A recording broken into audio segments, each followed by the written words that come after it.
Step into my office. I didn't make an appointment. Have a seat. I did make an appointment, actually. No appointments needed. Oh, wow. No appointments okay. needed. No You're all appointments welcome needed? to have a seat Nice. in my lovely reclining sofa. You're the nice. I'm already here. Have a seat. I'll fetch you a drink. Oh, perfect. Oh. I'll fetch I'll you a take a drink. pour over, please. Have a seat. He got me a cigar and everything. Have a Making seat. me feel welcome. As a certified therapist, a physician, someone with his PhD, clearly, right? I want to diagnose the problem. I think we need to diagnose the problem before we can come to a solution. Yep. So let's start with the problem, okay? The problem is there was a gentleman named Matthew who played in Detroit for 12 years. And for 12 years, you never really saw significant success. No division titles, no playoff wins. And you look at the quarterback and you say, dude, you were here all this time. How did you never get over the hump? And I think that's a fair question to ask. Regardless of who I think is extremely responsible for it, I think it's a fair question. So I'm already there with you. Now, here is the problem. Is that if you do a side-by-side in 1 year with LA compared to all 12 seasons, you could assemble the best roster, best coaching staff, best GM, best everything, and put it compared to this roster, this coaching staff, this front office, and it wouldn't compare. Les Snead, a bunch of garbage. Martin Mayhew, Bob Quinn,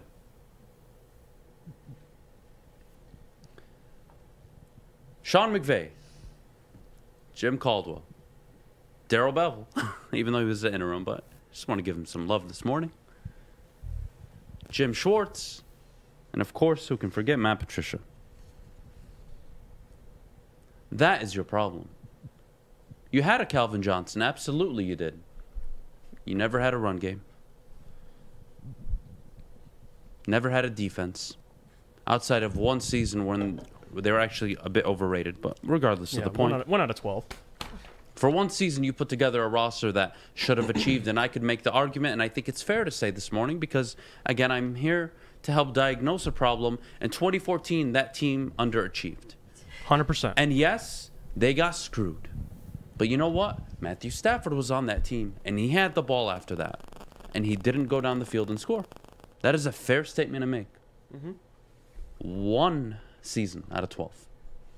That's for the one point. season, you had something. Oh, and the head coach wouldn't go for it on 4th and 1, I forgot. Because he's reserved, and he's a people's guy. You saw the Rams. And he's a culture man. Right. And he treats the players with respect. And he's quiet, and he's reserved. I'm Jim Caldwell. I don't know how to coach a lick of football.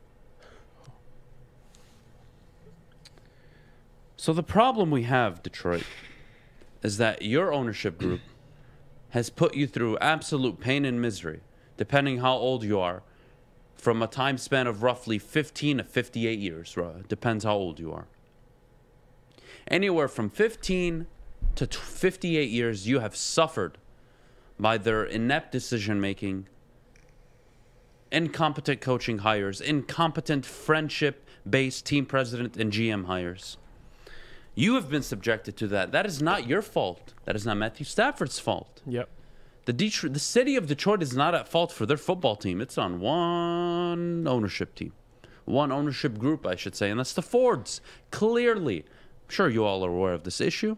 So now that we've identified the problem, what is the solution? Well, I could make the argument that in the one season under Brad Holmes, Dan Campbell, and Sheila, I have seen more respectable leadership moves that I haven't seen in years past. So I'm willing to acknowledge, okay, there are things happening that are different, that are football moves, that I can at least appreciate and say a step in the right direction. Now, if I can say that, you can also say that Matthew Stafford was never the problem in Detroit. And again, I'm going to try to say this again. Yeah. I'm trying to make a breakthrough with all of you. Especially for the people in the back. Say it slowly Yeah. and clearly. Matthew Stafford. Excuse me. Didn't I fix how we address him now? Super Bowl champion Matthew effing Stafford. Oh, thanks for not swearing. He was not the problem in Detroit. Fair? Very One more fair. time. A little slower. Super Bowl champion Super Bowl. Matthew effing Stafford. He won it? Oh my God. Fish, shut the hell up. He was not the problem in Detroit. No. Case closed. Goodbye. Put the book on the shelf. Oh, you wish. I'll never have to talk about this again in my You life. wish. Over and done with. He was not the problem. Accept it. Move on. And not only was he not the problem, all of you, Matthew Stafford was in vintage form last night. Yeah, he was in vintage form winning a Super Bowl. You're damn right he was. Wow, he threw 2 interceptions. Tom Brady's won Super Bowls throwing 2 interceptions. I can find you great quarterbacks that have won Super Bowls throwing interceptions. It's part of playing the quarterback position. I never understood this argument. I can't believe it, so I'm going to help you remove this sin from your mouths. Okay? Say it with me. I, X, whatever your name is, because I'm addressing all of you. Oh, did you want I, us to John repeat Doe, this? Jane Doe, doesn't matter who you are, will never repeat the following. Say it with me. Matthew Stafford is a stat pattern. Matthew Stafford can't win the big games. Matthew Stafford can't lead teams to greatness. Matthew Stafford can't overcome adversity. Matthew Stafford, all he does is throw interceptions. Those are things that are removed from your mouth moving forward. Done. Case closed. Never want to hear it again. And again, this is a therapy session. You need to take a step forward. And you know what? Sometimes we need to take a step back. Hell, we need to take 2 steps back to take the right step forward in our lives. Now, am I going to prescribe you with some Tylenol, Motrin, Oxy? No, I can't do that. You need a script for that. I can't do that. But what I can do is help you come to the realization that, you know what, you were wrong. It's okay to be wrong. It happens. I'm wrong. It happens. It's part of life. Nobody's perfect. Okay, you see where I'm going with this? Retract your Matthew Stafford comments. And if you refuse to, again, this therapy session is free. It's totally free. I'm not charging a dime. Jeff is loving this right now. I'm not charging a single penny for this. All free. Retract your Matthew Stafford comments. If you don't, and if you won't, I want you to do me a favor. I want you to go to any Ford dealership. I want you to grab one of their new car pamphlets. I want you to grab 3 of them. Okay? I want you to attach those little pins. 5 pins in each one. I want you to crumble them up, and I want you to shove them up your ass. You and the Fords can do it. You, Martha, William, they can all shove them straight up your ass. That's my solution for all of you who refuse to admit you were wrong about Matthew Stafford. Oh, excuse me that I misspoke again. Super Bowl champion Matthew effing Stafford. How dare you? And that's it for today's therapy session. 8 minutes. I didn't charge you a single penny. I am a humanitarian. Boy, do I care about people. Oh, you so do.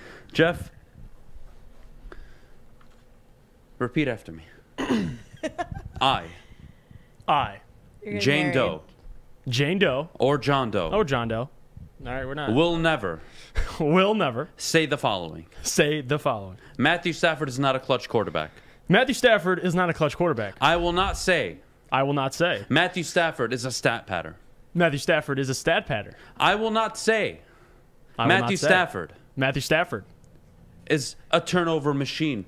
Or all he does is throw interceptions. How can he be great? From now on, how you will All right, address him. It's too much now. No, Oh, I know. I got you. I'm gonna go back. But I'm gonna you go back to remember slow mo. all Don't worry. I that. got you, Jeff. Now here we go. Back on track. Repeat after me. Moving forward. Moving forward. I will address. Adam says. Moving forward, I will address Matthew Stafford as Super Bowl champion. There you go. Matthew Yes. effing Stafford. Mm-hmm. I will address him as Yeah. division. Oh, excuse me. NFC West division champion, Matthew Stafford. 4-0 in the playoffs outside of Detroit record, Matthew Stafford. 9 touchdowns Yep. in this postseason, Matthew Stafford, with 3 rushing touchdowns, I believe. That Matthew Stafford. Yep. 70% completion percentage in the postseason, Matthew Stafford. 3 game-winning drives in the divisional NFC title game and the Super Bowl, Matthew Stafford. Jeff? I love it. I love it. And you know what I love even more? That people still have the decency to talk about. Why don't we, and I want to address this because I've seen people talk about it on Twitter. Why didn't you guys back Sue when he went to the Super Bowl? This is, the fact that people actually believe that these are the same situations blows my mind. Because with Matthew, you had a guy who was your quarterback for 12 years. Not only that, he was your best franchise quarterback in Detroit Lions history. And not Didn't only Sue that, leave after 1 contract? There you go. And take $100 million in Miami? So Come everybody's pulling the Sue, pulling the be happy for Ashawn Robinson. He won a Super Bowl. No, guys, I'm sorry. That argument's not gonna. It's just not gonna fly today. Because right now you're giving flowers to a guy who solidified himself as a Hall of Famer in Matthew Stafford. And if you want to bring up interceptions in the Super Bowl, you're pulling at strings at this point. You really got nothing left to hold on to. Because at the end of the day, the fact that Matthew did what he did, 4-0 in the playoffs, and not only that, they needed him in every fourth quarter except for the Arizona game, and he came up and showed up. And you guys seem to forget that. Hey, you made it all the way through. I'm so proud of you. Why don't you make me more proud? Like, subscribe, and watch another video.